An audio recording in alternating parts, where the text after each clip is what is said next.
అసలు ఏం పోలికరా బాబు ఇదంతా నాకు అర్థం కావట్లేదు. ఒక కంటెంట్ మనం మాట్లాడేటప్పుడు దాంట్లో ఉండే వాస్తవాలు ఏంటి, దాంట్లో ఉన్న అంశం ఏంటనేది కనీసం గుర్తుపట్టకుండా మనోడు జనతా గ్యారేజ్ మాది బీజేపీ జనతా గ్యారేజ్ అంటున్నాడు. జనతా గ్యారేజ్లో మరి ఆ జనతా గ్యారేజ్ ఓనర్ కొడుకు విలన్. మరి ఇప్పుడు కేటీఆర్ విలనేనా? కేటీఆర్ విలన్ అనుకొని జనతా గ్యారేజ్ అంటున్నారా?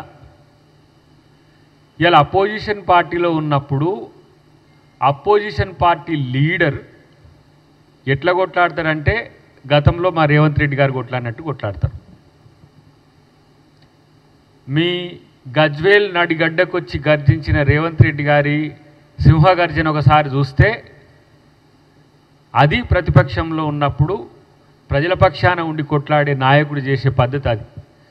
దళిత గిరిజన దండోరా లేకపోతే నిరుద్యోగ గర్జన ఇట్లాంటి సమస్యల మీద నేరుగా ప్రతిపక్షంలో ఉండే అధ్యక్ష హోదాలో ఉన్న నాయకుడు కానీ లేదంటే విపక్షంలో ఉన్న ఆ రోజు మీరు సిఎల్పి లేకుండా చేసినా కూడా బట్టి విక్రమార్క గారు ఆ రోజు మా పార్టీ నాయకుడు.